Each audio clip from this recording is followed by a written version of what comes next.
From wherever we are, we acknowledge the traditional custodians of country throughout Australia, recognising their continuing connection to this land, its waterways, the stars in the skies since time immemorial. We pay our respects to the elders, knowledge holders, and to all the generations of First Nations peoples who have nurtured their unceded sovereign lands for over 80,000 years and continue to do so today. G'day, I'm your host Charlie Arnott, an 8th generational Australian regenerative farmer. And in this podcast series, I'll be diving deep and exploring my guests' unique perspectives on the world so you can apply their experience and knowledge to cultivate your own transition to a more regenerative way of life.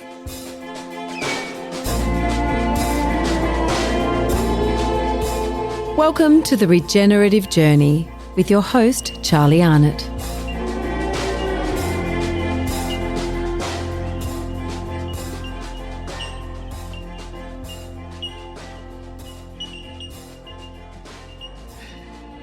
Angelica, welcome to the Regenerative Journey and welcome to our first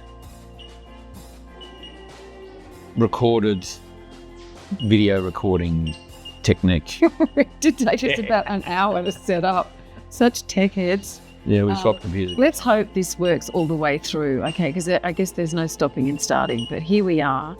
And what a privilege, I say it every time, to be able to sit down and talk to you, my husband, even though you're looking strangely down the camera and not at me. No, sorry, I was just checking this little thing pop up that reminds you to do stuff. Yeah, no, it is. I actually dread doing this because you always are so ad hoc and don't prepare me or don't give me any indication of what we're about to talk about. So I have no time to prepare. Plenty. No, not enough. Yeah. But I love the fact that we can sit down for 5 minutes uninterrupted and look at each other and go, hello, good to see you. So if you care to ask me a question, I'm happy to answer. If not, we'll just kind of ad lib and just see where this goes. But it is good to be back on the potty show. On the show. On the show, yeah. This will be the first episode of, I don't know if we're going to call it season 8 or it's kind of like an in-between season. Maybe this is a series, I don't know, because we're just fine-tuning the format, the approach, the types of interviews we're going to do. So there'll be these ones, as we have done before to kick off the season, or the series, whatever we're going to call it. Then there'll be some Q&As that we have from previous episodes we're just going to throw in every week anyway. There'll be proper interviews that I've done the last 3 or 4 months, like proper long-format interviews. And then there might be a few ad-lib ones where I might be somewhere and just grab someone to do it. So we're going to be putting all this stuff on the YouTube, on the lines, because we see that as a really good way, because apparently YouTube wants to be the universe's largest podcast platform. Well, how are they going so far? I don't know. Everything seems to be going on YouTube. Like every podcaster seems to, or the bigger, better ones seem to have... they're going straight there as well. So normal podcast channels on your phone and so on, excuse me, and also on the line on YouTube, because people, it's interesting, and we'll have little captiony things down the bottom of this when it goes on the tube, and people, even though we're not moving and showing people stuff, it seems to be a popular thing. It's quite a voyeuristic thing, isn't it? It's not enough now just to listen. And it's like, it's a weird thing. But I only ever listen to my podcast on Spotify. No, this morning though, I did do a walk down the driveway, and in preparation, just sitting down and talking to you, I thought I might activate my brain a bit. And on my walk, which was fierce because I was walking into gale force winds, and trying to kind of connect to what was going on in the world. And I scrolled into one of the podcasts that I have listened to once, not a great fan, but it was really interesting. They were talking about this interview thing, and they're talking about it in terms of interviewing celebrity and how that's become such a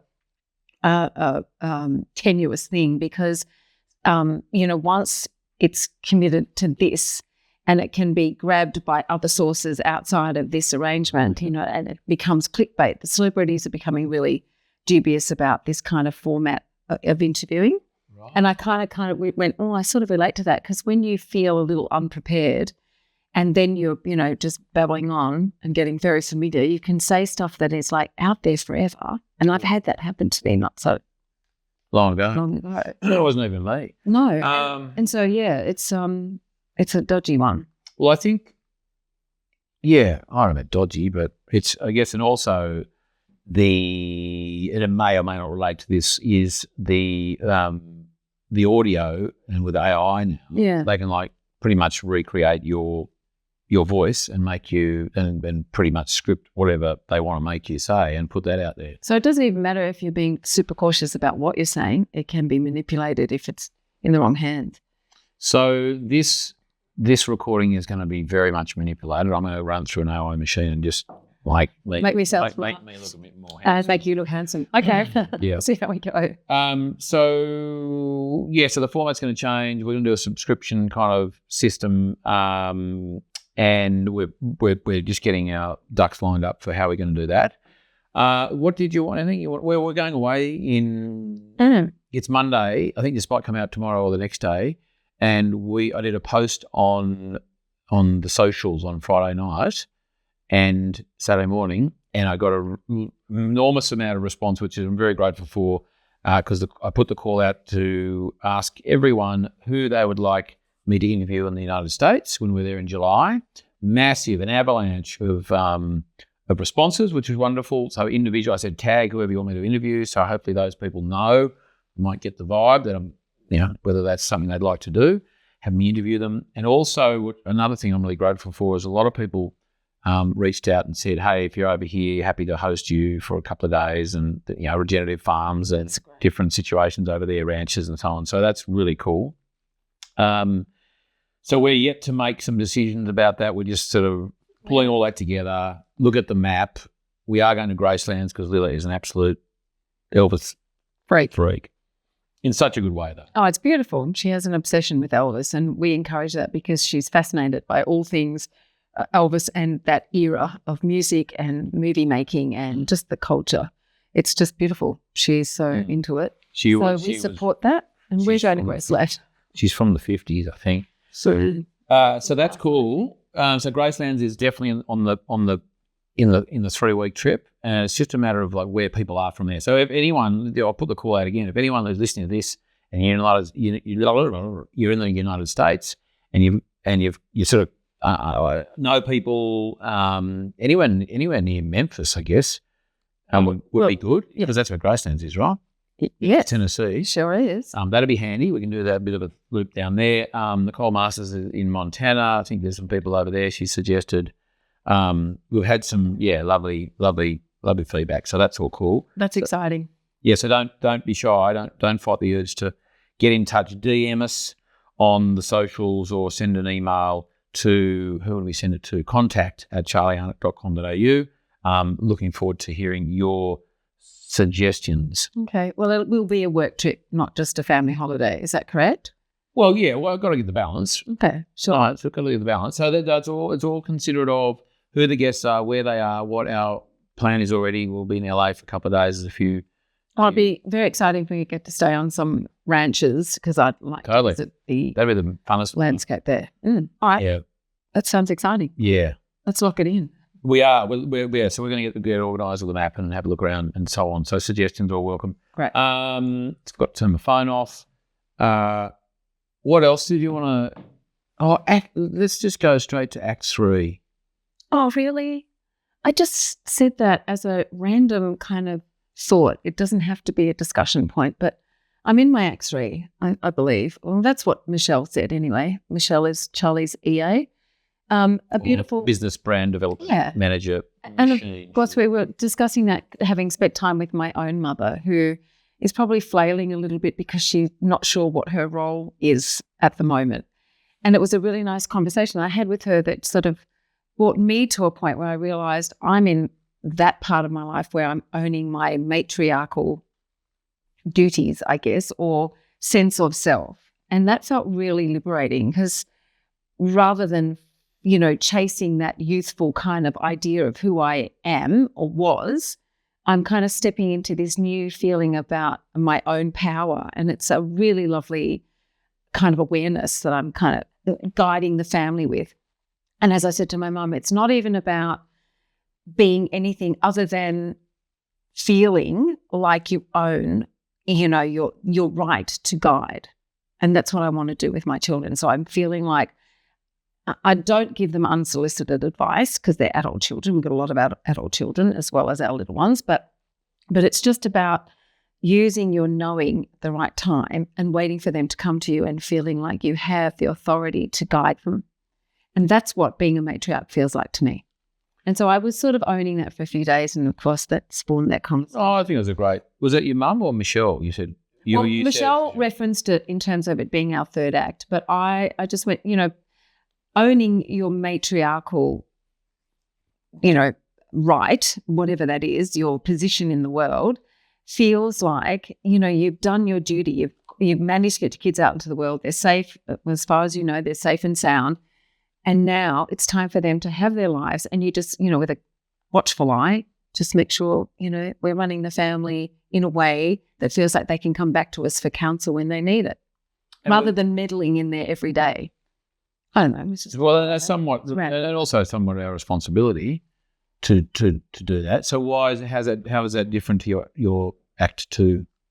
Well, I don't know. I think I don't know if I felt like I was empowered enough to be able to guide my children. That was the honest truth about. Sometimes the girls would come to me, our older girls. Venus is 28 now, and Persia is 24, and they'd come to me seeking advice, and I never felt qualified enough to really guide them in the truest sense, like in a spiritual, holistic way. And fortunately, they're very wise and learned it themselves. So we'd always navigate through those little, situations. But I've come to a point now where I think they know enough. And I think that was due to the fact that maybe we did guide them in a way that was wise and all-knowing, if I may say that, because let's remember Jesus. And as my mother says. But yeah, it's just a nice, comfortable place to be without fighting that idea of, wanting to be their best friend or hang out with them or, and we're raising a little man now as well. And I want him to see me as somebody he can come to and unpack his day as he does on the way to school. Like he starts to work out how he's going to operate in the world, which is so amazing.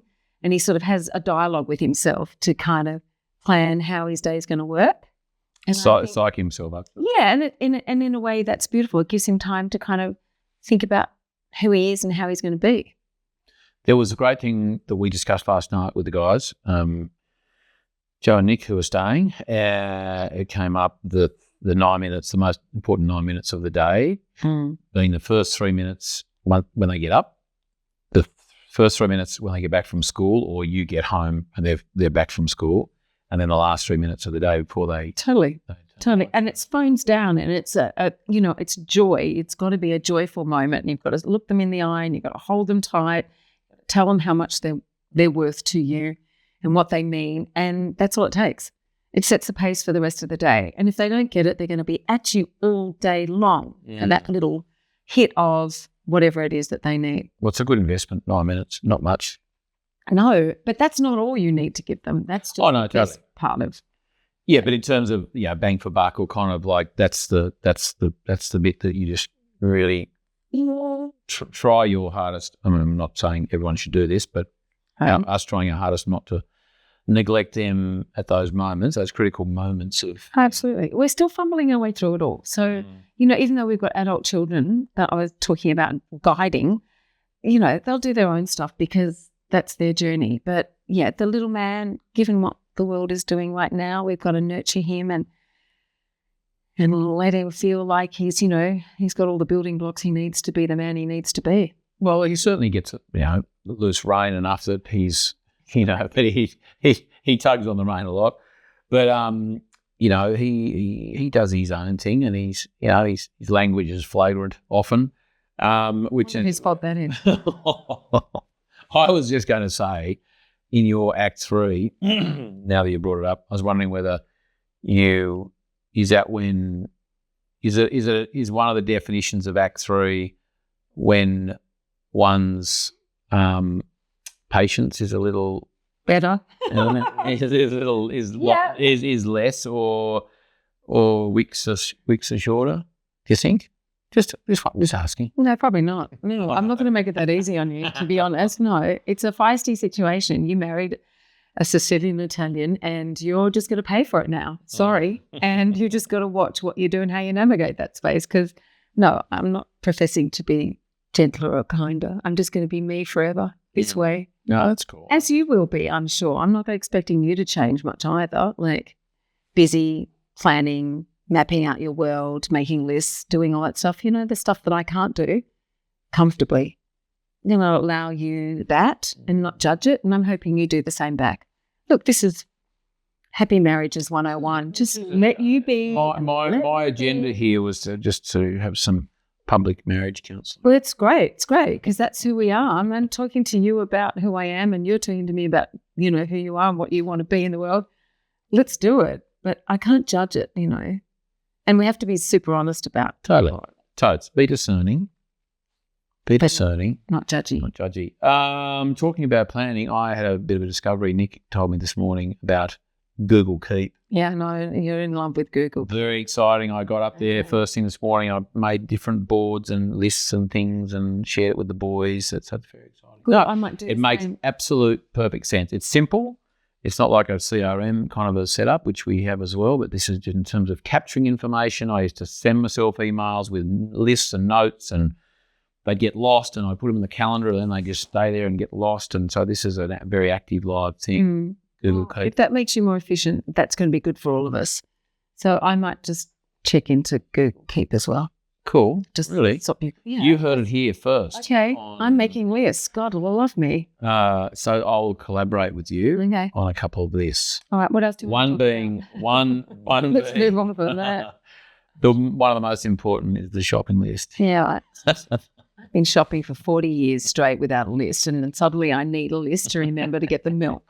Yeah, but you have a person who runs out of things. Yeah, it's not my fault that you live 4 billion miles away from a store. You run out of things, too bad. If I was the shopper, I would ask you for a list, and I just, we run out of. Do you want to have an argument? Do you want to go there? Because I'm happy to. If we run out of gluten-free Worcestershire sauce, then you need to know that. Because you've become a celiac overnight. Now everything has to be GF. Well, no, that's been a long. I've actually just now got the discipline not to eat gluten. Yeah, that's good. And discipline has been the theme of the weekend, having Nick Lenders, our builder from a project we were doing up in Byron, come stay. And you're both as disciplined as each other.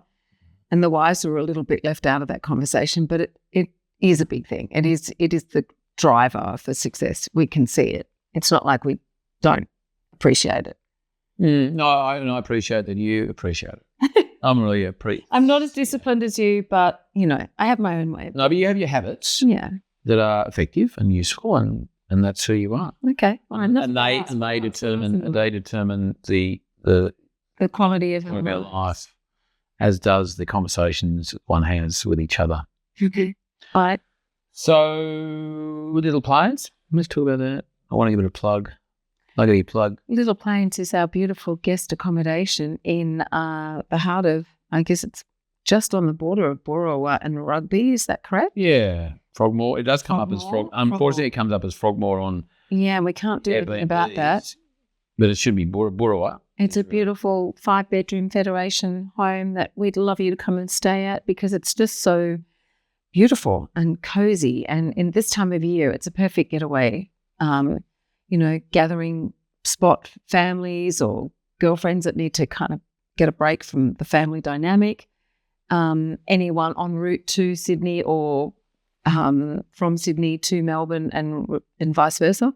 It's a great little country, We had some recent people staying. I'm just going to read this out. I know it's like pumping the tire. Yeah, how cool are glasses? No, not cool. They are cool. Not cool. They're very cool. These are daytime blue blocking computer screen sort of stuff. But you wear them eating your breakfast and you're not looking at the screen while you eat your breakfast, and it's weird. Yeah, but hang on. Yellow. Dr. Max Goldhain, who I did a thing with a couple of weeks ago, we talked a lot about artificial light. So screens are artificial light. lights in a kitchen scenario, artificial light, and unless they are like they're the orangey or yellowy ones that you can buy and put in, there's a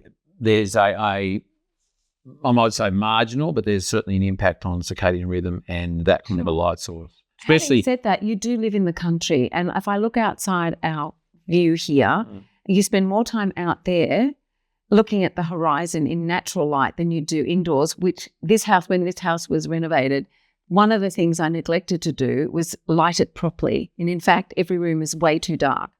So you're not like suffering indoors either. No, so that's right. So when we turn the lights on because the rooms are dark, it's artificial light. I know, but it's subtle. And we do have, anyway. But these change. No, we're having a discerning conversation. So what I meant to do was I'm going to read this out. It's pumping up our tyres, but only because we were absolutely stoked with this little testimonial that Belinda and family, who only stayed a couple of weeks ago, what an absolute delight staying at Charlie. I'm just going to add and Angelica's gorgeous homestead, by far the prettiest location we've ever stayed. Hey, I'm actually reading quite well. I usually stumble around a bit more. Was so peaceful with amazing views of the sun setting over the paddocks and dams. We spent 3 nights with the friends and our kids, toasting marshmallows around the fire, playing soccer in the yard, having barbecues and movie nights. There was plenty of space for 8 of us. Charlie was incredibly generous with linen, towels, wine and eggs on arrival. Oh, you did all that. No, I have to thank you for the linen and the towels. I'm happy to take the credit for the wine and the eggs, homegrown eggs. Wasn't homegrown wine, unfortunately, but we did Rosnay. Right, they had Rosnay wine. Our buddies over there, Canandra, beautiful wine. The house is truly stunning with a wraparound veranda and generous indoor living. We literally followed the sun around the house with morning coffees and afternoon drinks, listening to the birds. Burra is a 15-minute drive into town, and we managed to spend 4 hours at the local markets, playground, and local services club for lunch. We definitely love to go back. And that didn't come up in the marketing department. No, honestly, that was not. That was. We did not pay them extra. We did not go. Hey, it's very nice. You know, we did have a bit of a water issue with the toilets that we had to fix at the time. And they didn't complain. And they were very. Yeah, Belinda and Co were very. They're not friends and family. No. I know. Well, I do know Belinda was originally from Queensland. That's all I know. Okay, that's a lovely little thing to do. And they went to I was interested. Went to the ex-Serbies for lunch. Lovely. Support the local community. It is a good feed. They sound like lovely people. That was there. So there you go. Little Plains. We're on Airbnb and Farmer Stays and Bookings.com and only a couple more now, extra ones. But we're looking for anyone who's looking to do a retreat. So people who want to do a yoga retreat, a drawing retreat, like we'll accommodate. You just let us know if you want to. You and your sort of half a dozen buddies and clients and customers and so on want to come down, we can accommodate that. We've got meat we can leave in the freezer as well. There was something else there too. I've got this idea about it too. I'm not sure if I tell everyone about it yet. I don't then. Okay, he who hesitates. So we'll leave that one out for a minute. Oh, okay. Okay. No, maybe I'll chat with Michelle. I don't want to set the cat amongst the pigeons. Or let the cat out of the bag. Okay. Let the cat out of the bag to scatter the pigeons. Kind of. And we're also just a plug for a biodynamic workshop that we are having here at Hanamino. Not in this house, Angelica. Not anymore. Not anymore. We used to have them in the living room, but then as numbers grew and other things happened, we decided to go elsewhere up to the shearing shed. So on the 21st and 22nd, which I believe is a Friday and a Saturday, we're straddling the week, sort of the week and the weekend now. We're giving it a bit of a shot. We think that should hopefully accommodate the needs and the availability of people who are working 5 days a week. They can take a day off, and those who can only sort of do weekends. And we reckon it's a Friday, Saturday. They've still got some of their weekend. Yeah. Get most of their work done in the week and can go for a feed. It's not a bad place to hang out over the weekend either. Oh, totally. So Little Plains, I'm not sure if Little Plains will be available because we will have some guests staying there anyway. But we are thinking about having a farm tour the day before. So on the Thursday, which might make it the 20th, we're looking to do a couple of hours farm tour. So that'll be part of the, won't be extra. I don't think it's going to be extra for the ticket. But you just need to let us know when you book your ticket to the Biodynamic Workshop. Go to charliearnott.com.au, check out the events page. It may be the only one we do here at Hanamo this year. Okay, we haven't got anything planned for spring, so assume that this will be the only one in spring. It's our signature workshop. It's 2 days. You'll learn about the principles, practices, and philosophy of biodynamics and how to apply it to your farming situation or your garden or your median strip or your orchard or whatever it happens to be. You become a graduate. Actually, one thing I will add to that is once you've done the workshop, one of the added bonus extra bits that it does make you are then part of our graduate group, a graduate circle, and we have a monthly webinar for graduates of the workshop who get to join us and ask Hamish and I questions about anything at all, biodynamic related or life related. We have had we basically try and answer any question, and we often have graduates who are a bit of experts in different things who join us too. So, that's another bit of a thing, but we reckon that's pretty good value. Yeah, totally. It's not a like lot of fun. Do the 2 days and away you go. You'll learn how to make preparations, some of the basic soil preparations, atmospheric preparations, how to apply them, and the principles and the philosophy behind it all. And Hamish is a freak. In a good way. Oh, no, such a good way. Such a good way. So knowledgeable. I always say, Hamish, biodynamics is so amazing. Like, Hamish is actually 110, but he only looks 75. The man is actually he is 75. And I have to say, that's not young, but gee whiz, he is the most. He's so vital. He's so vital. Yeah. He is a powerhouse of information, and he's, I guess, vitalised because of the work he does. He loves it. Yeah. He's totally committed, and it brings him a lot of joy and energy. He'll be here actually later this week in our caravan. Digging. He's going to collect cow manure. Oh, okay. Going to make a heap of cow manure concentrate, which is something we do learn on the workshop. So if you don't know what that means, buy a ticket, charliehunt.com.au. Good value. It is good value. And you get to hang out with you. You might tidy up that. You should come up for lunch. Okay. Cool my beer. I'll take my cool specs off. Okay, that's 25 minutes. That's probably enough for the first little thing. I know people, having said that, I'm not going to waffle on for another half an hour, but I would like just to point out that the more you than me, I have to say, the times when we've done an interview, your main interview I did with you a couple of seasons ago, and then the subsequent little chats we have, seems to strike a chord with people. I think they like the chat, your honesty, your vulnerability, your openness, and you've done a few other podcasts, which I should list some. I think people relate to the fact that maybe, in this format, we can have a conversation that is pretty candid and uncensored. And if we're going to be really honest with each other, we're going to bring up some, I guess, subjects that we don't necessarily want to talk about in public. But I'm so beyond the point now of worrying about who's judging that. And I think you feel a bit like that too. It's like just whatever it is. And as I was saying before, listening to that podcast suggests that everybody's self-editing for fear of being taken out of context and then, whatever they say used as clickbait.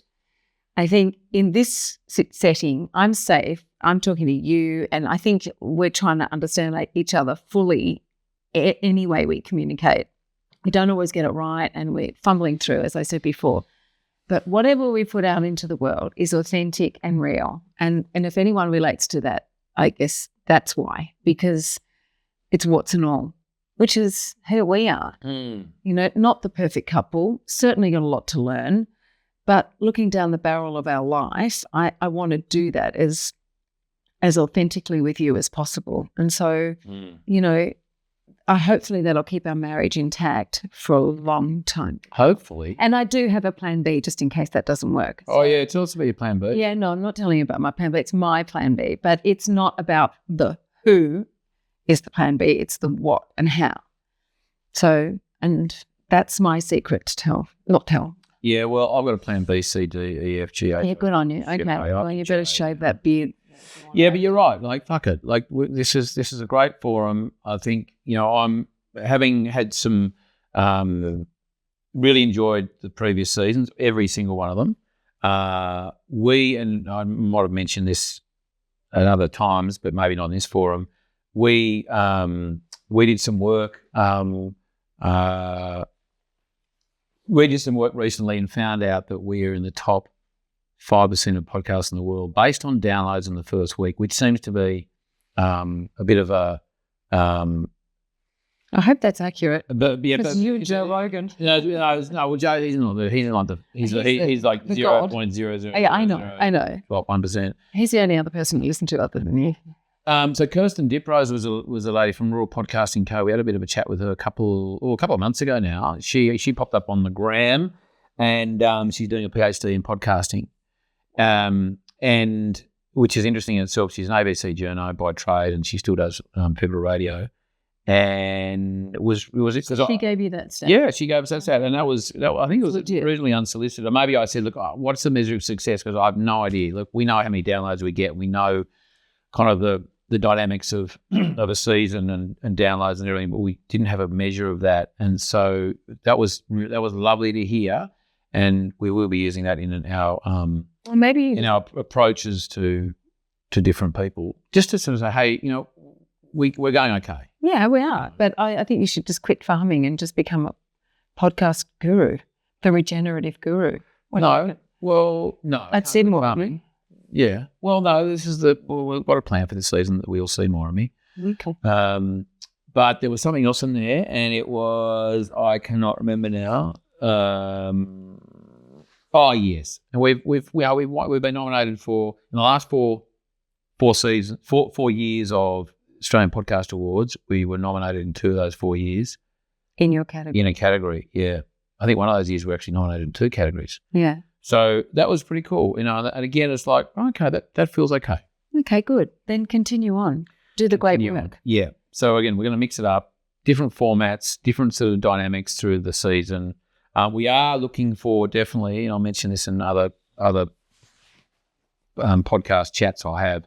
We are very happy to take any and all suggestions or queries and approaches from anyone. If you'd like to have a chat about season sponsorship for the whole season, and we're also looking at episode sponsorship. So depending on who the guest is and their background and what they're sort of into, we'd be happy to talk about a specific episode sponsorship, because doing this stuff is not free.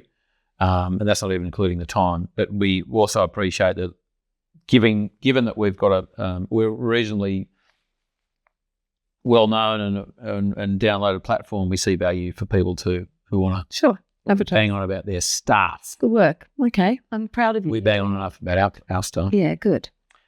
Okay. All right, that was lovely. Thank you for the inviting me into your inner world, inner sanctum. Yeah, we'll still be out in a couple of days, just about this week. All right. So let's see how that all rolls. Okay. See you, team. See you next time at another recording of Marriage Counselling.